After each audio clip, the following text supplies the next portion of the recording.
Okay, so in this video, we're going to look at hash sets. We're going to look at linked hash sets. We're going to look at a tree set, and we're going to look at the efficiency of those in this last example here. So let's take a look at the first one, and let's look at how to create a hash set.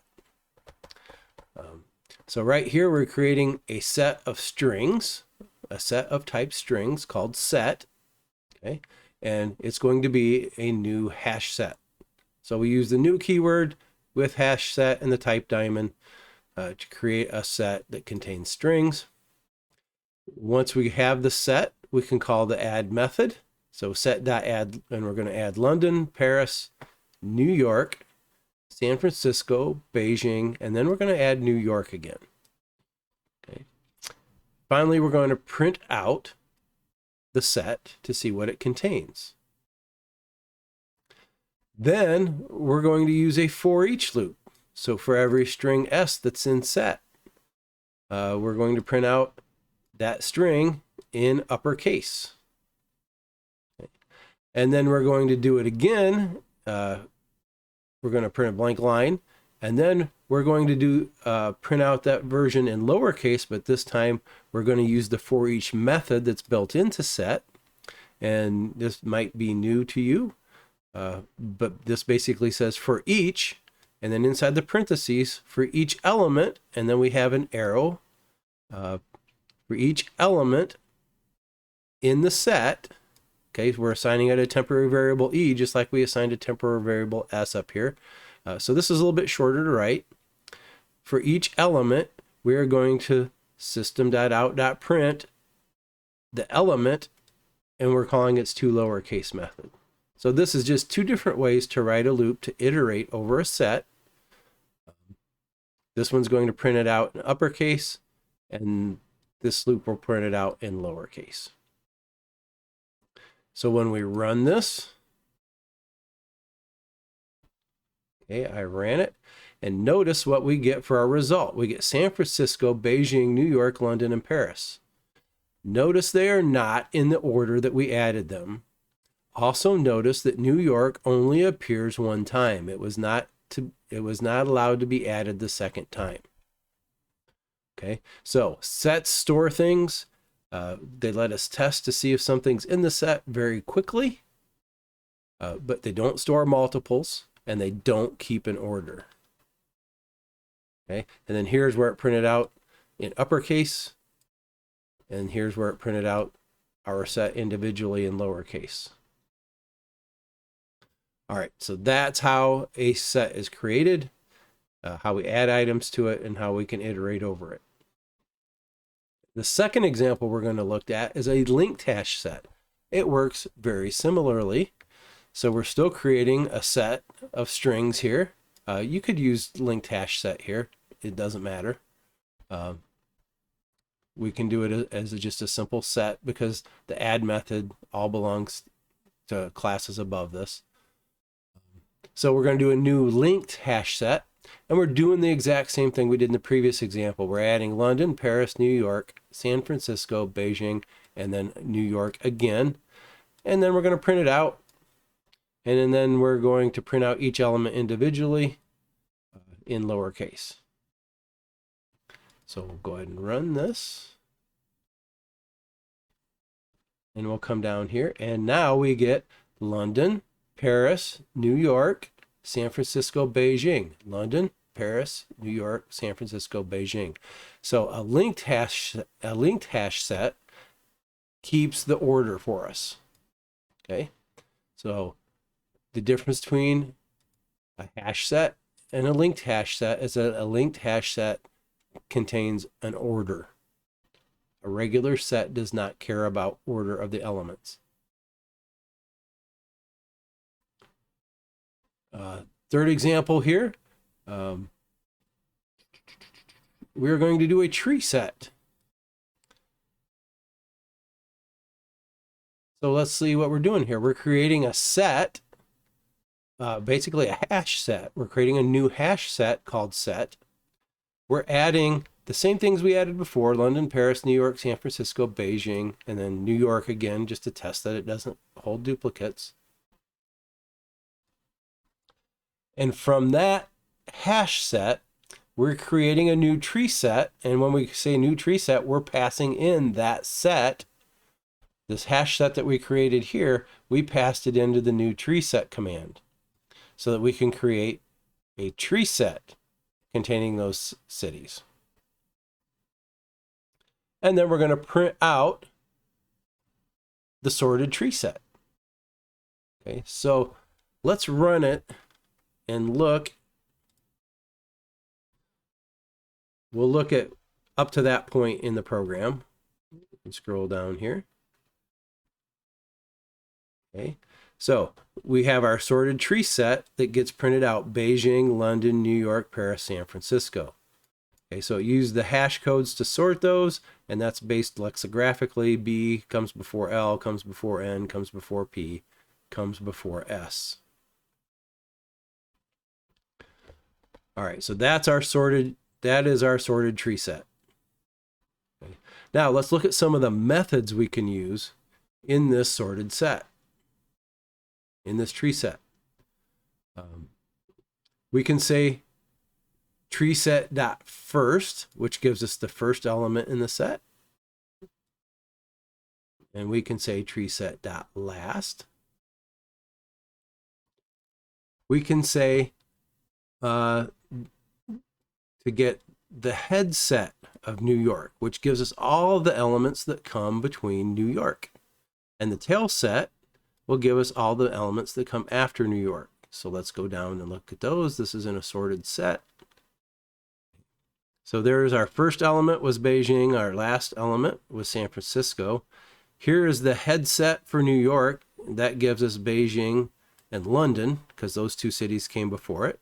And then the tail set for New York are the cities that come after New York, including New York, Paris, and San Francisco. Let's look at these. We have lower for P, higher for P, floor for P, and ceiling for P. So let's talk about those first. So lower, and we pass in P, returns the largest element that is less than P in the tree set. Higher returns the smallest element that's greater than P in the tree set. Floor returns the largest element less than or equal to P in the tree set, and ceiling returns the smallest element that's greater than or equal to P in the tree set. And you can see those down here. Lower and higher, I get New York and Paris, and in this example, floor and ceiling, I also get New York and Paris. And then pull first basically returns the first element and then removes it from the set. And pull last will get the last element and then remove it from the set. Okay, so when we did pull first, it got Beijing, which was the first element in the set, and it removed it. Pull last got San Francisco, and it removed it. And then finally, we print out the tree set again, and you can see that it only contains London, New York, and Paris because we've removed the first element, Beijing, and the last element, San Francisco. So now it only contains those 5. The next thing we want to look at, let's look at another example here. This is a performance test to show the difference between how some of these things work. So basically what's happening here is we're creating a hash set. List. The list is going to be a bunch of numbers, number 0, 1, 2, 3 on up to whatever number we're using. So we're creating a list of numbers here. They're integers. We're creating a hash set with a bunch of numbers in it. We're creating a tree set with a bunch of numbers in it. And we're creating an array list with a bunch of integers in it. Okay, so and a linked list. Okay, so we got 5 different kinds of collections that we are creating. All of them have these numbers in them, so they're all identical in their contents.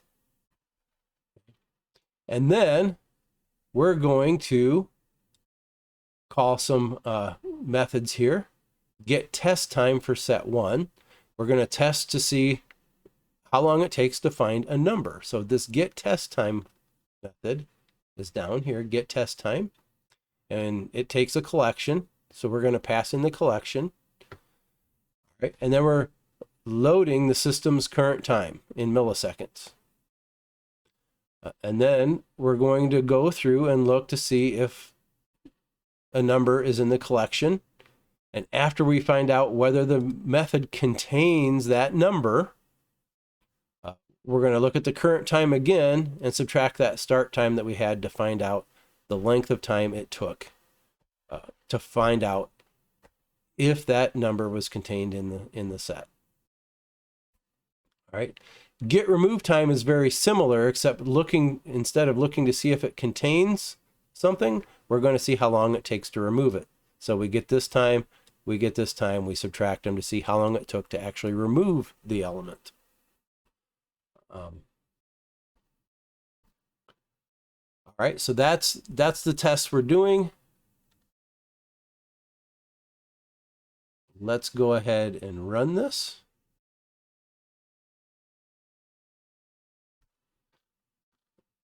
And we can scroll down here. So we're checking to see how long it takes to find if something is contained. So in a hash set is almost instant. To test to see if it contains something was so fast it came out to 0. To remove it, also 0. Look how fast all these were for linked hash sets and sets. But once we get to an array list, look what happens. Okay, the test time to see if an array list contains an element was 32 milliseconds. These took almost no time at all for hash sets, linked hash sets, tree sets. So all of the sets basically were really lightning fast. But when we tried to do the same thing with an array list, it took 32 milliseconds. To remove an element took 15 milliseconds. When we got to linked list, it took 63 milliseconds to see if an element was in there. And when we tried to remove an element using a linked list, it took 15 milliseconds. So this is basically set up to show you how much more efficient it is for a tree set if you're testing to see if an item exists. Tree set is the most efficient way to go. I shouldn't say tree set, a set of any kind. Hash set, linked set, tree sets. They are much more efficient than using array lists for everything, which new programmers tend to do. So be very careful when you're picking from all these collections that you're picking the right type of collection for the performance things that you're going to be doing. One last example I want to show is this program to count the keywords in a file. So I can run this program. I can tell it to, hey, look at this Java file and tell me how many keywords there are in it. So let's look at how this works.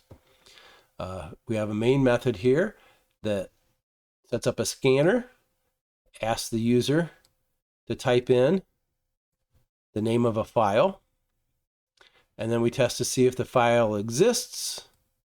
We try to attach to it, and if it exists, we print out the number of keywords in the file is, and then we call this method called count keywords, and we pass the file to it. So what does count keywords do? Count keywords takes the file, it sets up an array of keywords to begin with. So this is an array. We can tell because of the square brackets, right? This is an array of keywords in the Java language: abstract, assert, boolean, break, byte, case, etc., etc. Okay. Then look what it's doing. This is a very efficient way to do a bunch of keywords, right? To type it nice and short. We don't have a bunch of add hash set dot add this, hash set dot add that. So then we're going to take that keyword of strings, this array that we created here, and we're going to pass it to the arrays class. There's a method called asList that will take this array, treat it like a list, and we're using that to create a hash set. Okay. So an array wouldn't be as efficient for this process as a hash set will be. But this was a quick way to create it. We create the array and we use the array to create the hash set.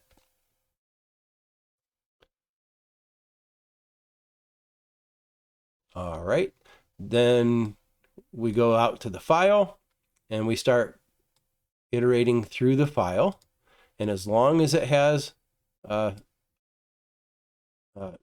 words, we're going to read in each thing, and we're going to check if each word we read in from the file is contained in the keyword set, which is this hash set that we talked about.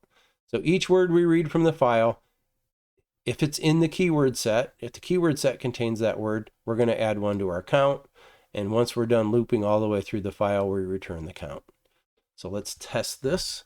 And what I did was I took a copy of countKeywords.java and I put it into the root folder for this. So it's kind of meta. We're going to run count keywords on a copy of this Java file to see how many keywords it contains. So count keyword, actually it's keywords.java. Better get that right. And it says there are 25 keywords in this file. And that's probably correct. That looks about correct. It's not counting these as keywords because they're all contained in these strings right here. But it's counting all the other versions of these keywords that it finds. So, for instance, while, this got counted as one. If got counted as one because I'm sure if is up in here somewhere. So 25, when we run it, do it again. Count keywords.java. And I spelled it wrong, so it didn't work. It says it doesn't exist. Count keywords.java. And there are 25 keywords in this file or in the copy of this file that I actually used for this. All right, so that's nice. Hash set's very quick. Very, very quick way to do this. We could have done the same thing using the array. We could have done it using an array list, but it's much more quicker and efficient to use a hash set when we're doing something like this. We're using contains.